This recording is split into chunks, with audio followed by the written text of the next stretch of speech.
Hi guys, welcome to the Citizen channel. I hope you're all staying safe and well. Please, if you are new to this channel, please push that subscribe button. We do everything City, past and present here on these little vlogs, so I do try and inform and entertain, and there's some links on screen as well for Facebook and Twitter where I do post loads of City stuff. So if you follow a friend me on there, I do check every few days and follow and friend everyone back. And if you do get a chance, please have a check out my film and TV channel as well, which I try and inform and entertain on there, and all the latest films and TV drama here in the UK and from around the world. So if you can check that out, that will be fantastic. Anyway, hope you enjoy today's feature. Welcome to an episode, City hat-trick heroes. We go back and have a look at some a long time ago, some sort of middling ago, and some not quite so long ago. But today we're going to go back to April Fool's Day. April Fool's Day 1991. Selhurst Park. Yours truly would have been 31 then, into his 32nd year. Yeah, interesting times, that's for sure. But 1991 Selhurst Park, a lot of open space in Selhurst Park in those days. About a crowd of about 19,000 would sort of normally be there for games, certainly against City in this one. And of course, we're going to go back and talk about a gentleman who would get mixed reactions these days if you mentioned his name. Certainly from me, I've not been overly impressed, certainly over recent times. Although, as I'm recording this, it has gone a little bit quieter on this gentleman. But we're going to talk about Niall Quinn. There you go, as say.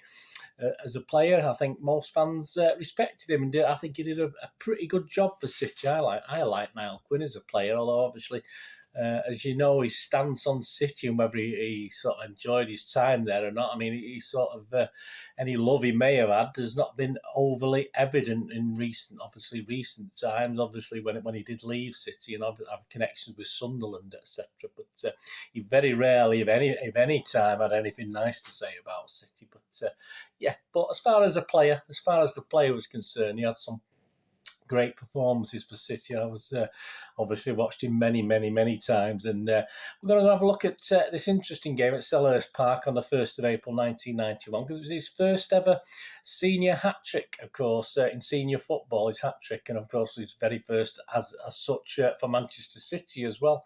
And it was his full first season for City. He'd signed late on in the 89-90 season.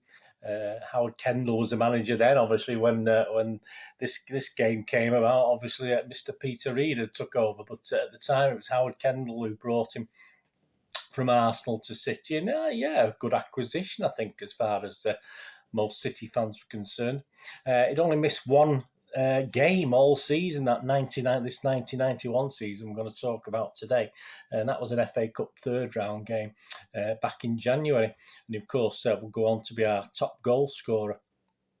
We're having an okay season, pretty satisfying season. Before this Palace game, we sat 7th in the table with 42 points from 29 games, so not too bad for City.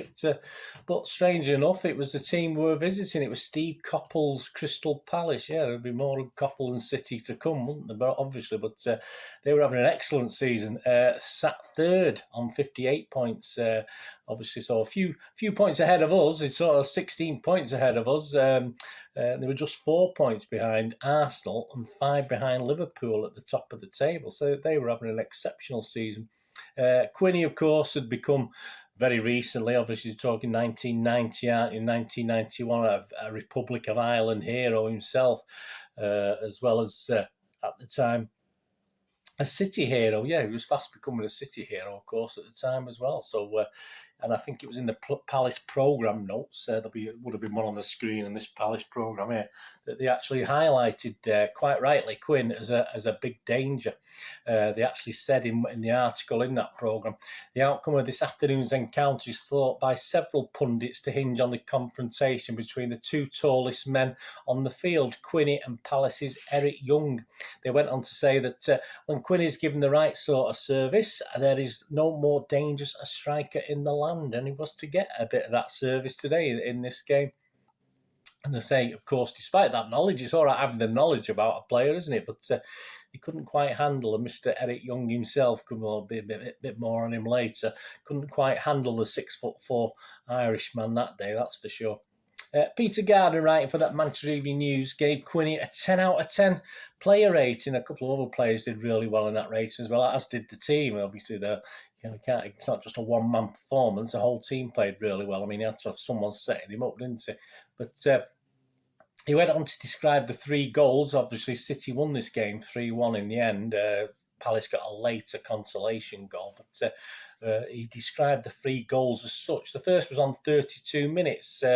Peter Gardner said he finished clinically from close in. He was just inside the 6-yard box after Alan Harper had crossed from the right. Yeah, and then a minute later he went on to describe on 33 minutes. This time it was David White on the same flank, from the same flank, and this time it was more than just a tap in that the first one was from 6 yards out. This was a volley. This was volleyed in from around the penalty spot, around that part of the ground. And of course, 2-0 at half-time into the second half. And of course, Quinny scored his hat-trick and finished off his hat-trick on the 53rd minute. This time it's from a cross from the left. Yeah, so left and right coming in, but it was a free kick taken very quickly by no messing about with Mark Ward sometimes. And he rolls virtually unchallenged to head home from only about 6 yards out. I mean, with keeper Martin rooted to the spot, he had no chance. He's sort of more or less for any of the 3 goals.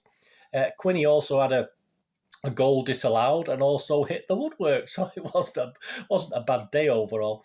Peter Gardner also paid tribute in an article that he headlined, Quinn, I'm not a hero. There we go, a bit of modesty there.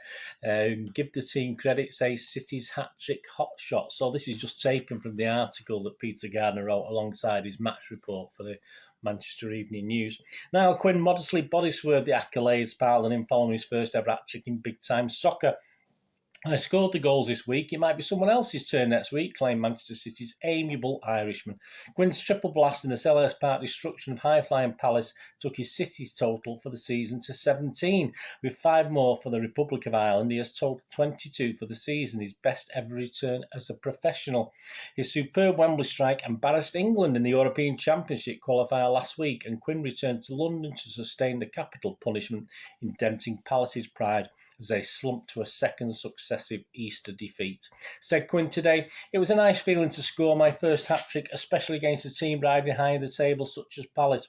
But it's not always about individual performances. I thought the entire team played well, especially Tony Colton, who made excellent saves at crucial times. I hit a post early on, and I am not complaining. The goals flowed after that.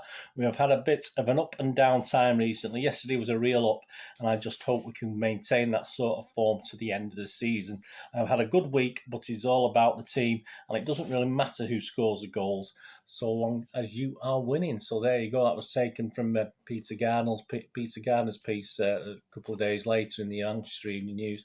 And manager Peter Reid has said at the time he heaped more praise on Quinny. He said, Peter Reid told today paid tribute to Niall Quinn's hat-trick, writes Peter Gardner. The lad was superb. However, he is the first to admit it. It's all about a team game, said the City manager.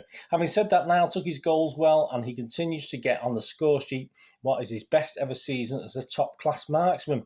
When he was at Arsenal, he was in the reserves, and that is no good to anyone. But since he arrived at Main Road, he has done everything he has been asked for him. His scoring record speaks for itself. I just hope he continues to keep knocking them in. So high praise as well from Peter Reid.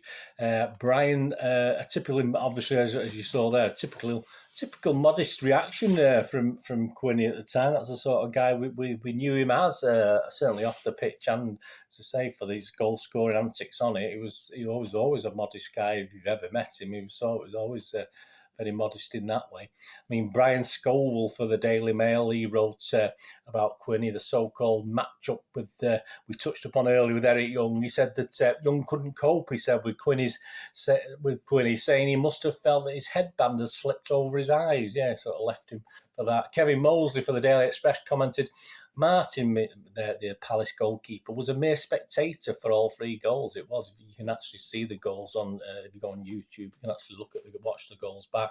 And Gary Fitzgerald, writing for the Daily Star, remarked, his hat-trick came with 3 clinical pieces of finishing. He gave the travelling City fans something to celebrate on the way back to Manchester. Yeah, so that was a 3-1 win. It was a bit revenge, a bit. We got beat early in the season, the previous December, by Palace at Main Road 2-0. That wasn't the greatest day for us. And during that season, as I said, he would top score. He scored 20 league goals and 1 FA Cup goal as well that season. But as I said, he missed only 1 game throughout the whole season. Palace, well, they'd finish a respectable third, a fantastic third for them, to be honest with you, behind Arsenal and Liverpool. And City would finish, an acceptable 5th. Not too bad a season for Mr. Reid, was it, that first one? I think we did all right the season after, but it started to go a bit wrong after that, I think. But we finished an acceptable 5th, just behind Leeds in 4th spot. So there you go. Thanks for joining me for this little look at Niall Quinn and his first ever senior hat-trick, and obviously his first ever hat-trick for Manchester City. So at Selhurst Park then on April Fool's Day 1991. I hope you enjoyed that. If you were there, give us a shout. Let me know any memories you've got of that day. It'd be great to hear from you. Anyway, thanks for watching. Whatever you're going to do rest of the day, have a great one. Look after yourselves, look after your friends, look after your families. More importantly, let's all look after each other. So we meet here again on the Citizen channel, or perhaps have a flick across, please. Check out my film and TV channel if you ever get the opportunity of trying to inform and entertain on there. But either way, until we meet again, I only ask one thing, don't I? Please stay safe, Blues. Come on, City. Thanks for watching. Bye for now.